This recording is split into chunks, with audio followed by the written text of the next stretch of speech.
Are you struggling with weight gain, low energy, and your hormones all over the place? What if I told you that the secret is probably insulin to help you balance your body and get you back to feeling like yourself again? In this video, I'm going to talk to you about how insulin affects your hormones, why it matters, especially for women over 40, and how to naturally get it back under control. So my name is Joy if you're new here, and I am a fasting lifestyle coach, and I help women to lose fat, balance hormones, get their gut health back to what it's supposed to be, and help them getting their energy back and feeling themselves. And that's what I want to talk to you about today. So I know firsthand how frustrating it can be when you are having all these symptoms and your body isn't doing what it's supposed to do and everything is off. And today I'm going to talk to you about how insulin connects to your hormones and what you can do to feel better. So insulin is a hormone, and what it does is it regulates your blood sugar,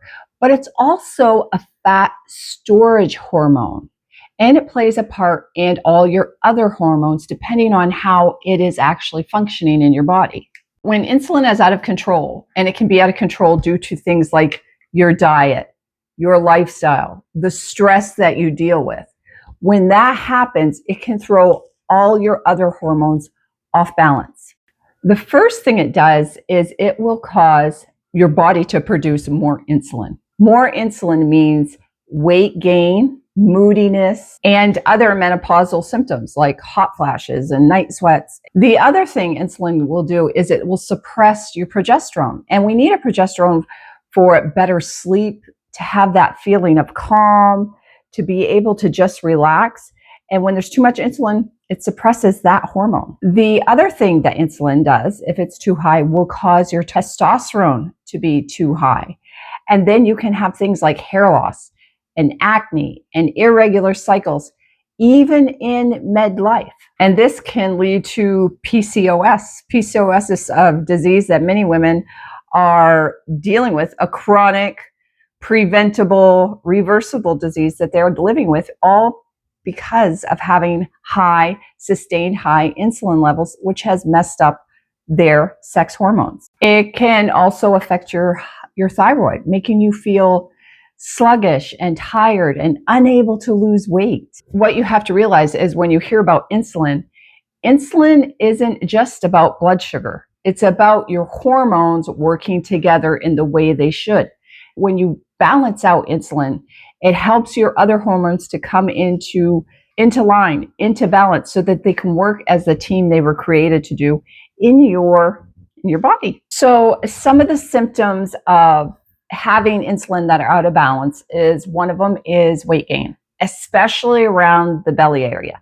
That's where insulin likes to store fat. It's trying to save your life. Your body's trying to save your life. We were created to survive. So puts it around your belly because that's away from organs. It's not storing it in the brain at the beginning. That's where it's storing. So that's where you first will notice that you have weight gain, around the middle. You know you have an insulin imbalance if you're craving sweets and sugars, because once we start eating these things, or high carbohydrate foods, when you start eating those, you automatically, that raises your insulin because glucose is in your blood, and it makes you crave it more because the glucose is in your blood, so insulin is released to lower that sugar. And when it does that big dump of insulin and reduces your blood sugar, you're hungry again for the same thing. So you develop this addiction, this craving for sugars and high carb foods, high processed foods. The other thing that you can look for too is, are you the type of person who goes to eat a meal and right after you're tired, you feel less energy, you feel like you have to lay down? I think of that feeling like I remember when I used to eat Chinese food quite often. That's the feeling I would get after, because there's so much carbs and so much processed food and so much sugars that your insulin is being released and your body cannot put away all that glucose, and you start to feel sluggish and tired.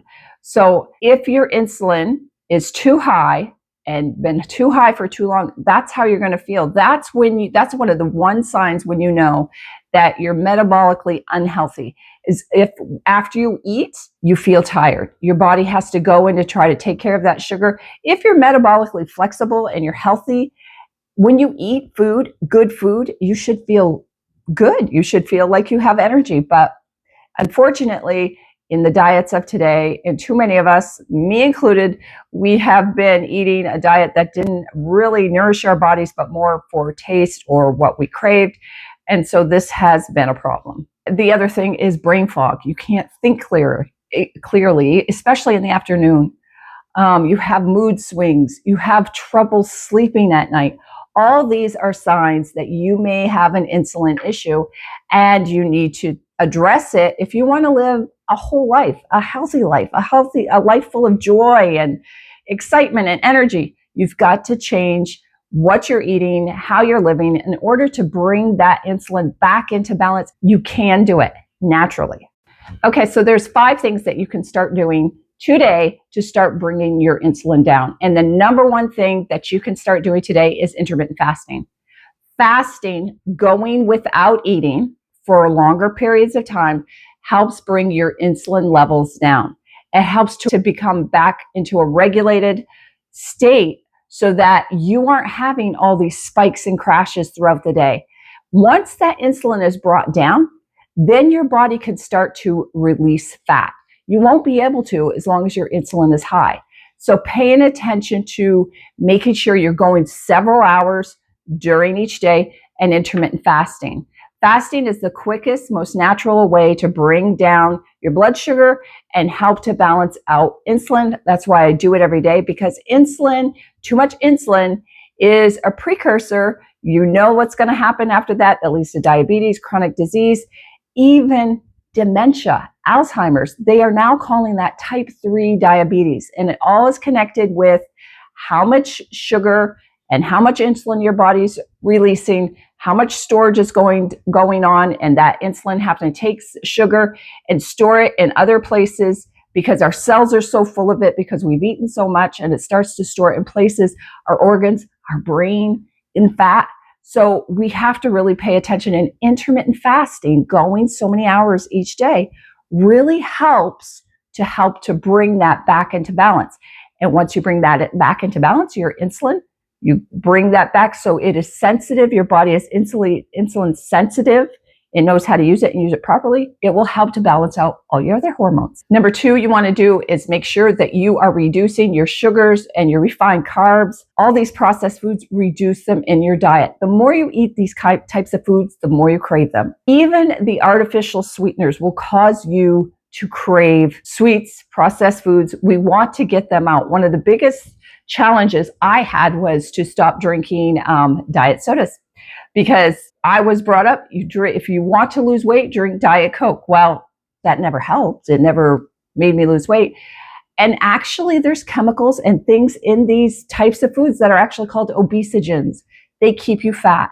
Drinking diet sodas can actually keep weight on and cause you to gain weight, just the way the chemical action takes place in your body.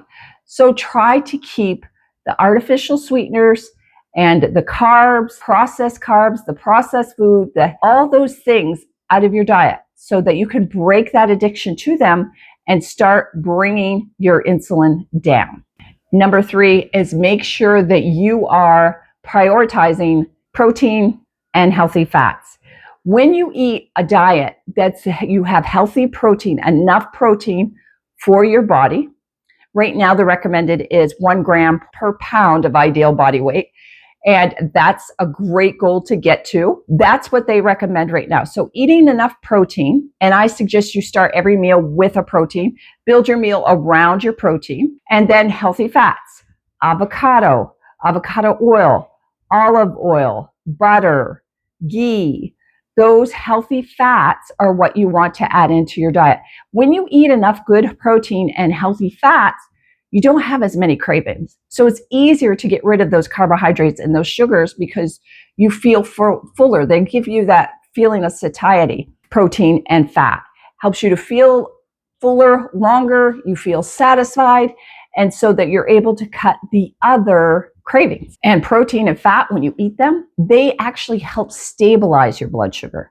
So you don't that's what helps with the cravings. And that's what helps with insulin releasing. Your body doesn't release any, if any, but a very low amount of insulin. So it really helps with bringing that hormone into balance. The fourth thing you want to do is make sure that you are taking care of your stress. Your cortisol levels will raise insulin. The reason is it's cortisol. What it does is it's your fight or flight response to something, to a danger. But like I've said before, just looking at your phone, looking at the news, talking to somebody and they make you upset, your body can release cortisol. And what happens is cortisol stimulates the liver to release glucose. And so your body releases insulin to take care of that glucose. It's a whole process. But what you need to know is try to keep stress levels down. Make sure you go for a walk.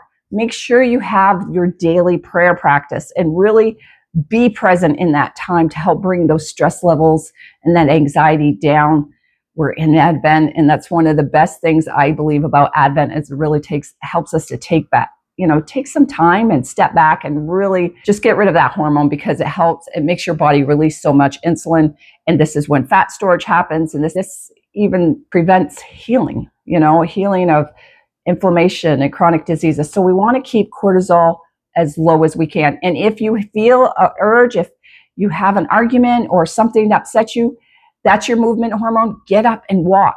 Get up and do air squats, something to bring that cortisol level, get rid of it. And so your insulin isn't being completely over and over stimulated and you aren't storing fat and it's bringing it down to regulate, to be balanced. So you want to make sure that you pay attention to your stress levels. And I know sometimes it's hard, especially this time of year, but be mindful of it. You can do it. You can choose your thoughts and you can do things to help relieve stress. My number one thing is prayer, for sure. And number 5 is paying attention to your gut health. There is so much right now, studies, and I'm reading books about the gut-brain connection, how your gut health directly affects your hormone balance, how much insulin is being released. You want to focus on eating good fiber. You want to focus on probiotics and prebiotics and polyphenols. There's so many things, but for your gut to make sure that it stays healthy. One of the best fasts for your gut health is a 24-hour fast. When you fast for 24 hours, that totally resets your whole microbiome inside your gut. That is the perfect opportunity when you break your fast to build in back the good bacteria, like using things like probiotics and prebiotics. When I break a fast, after a 24-hour fast, I love to have some avocado and sauerkraut. So I'm giving my body good fats. I'm giving those probiotics, prebiotics. I put some hemp seeds in the avocado, and that starts my body to start to regrow healthy bacteria within my gut. And everything is connected to your gut health. Your brain, how you function, your energy, your mood, the way you think, how you feel, how you heal, everything is connected. It's called the second brain for a reason because it's so important. So pay attention to your gut health. There's lots of things you could do to repair that. All I can say is that is number 5. It is so important. So if this video helped you understand insulin and your hormones a little better and how important it is that you need to take some steps to bring your insulin down and back into balance, because that will help your other hormones to come back into balance. They're all connected. They're a team. And when one is off, the other ones are affected. And especially when insulin is off. When you have too much of high insulin, when you're eating the wrong things and you're eating too many times in a day for too long, it's going to affect your sex hormones.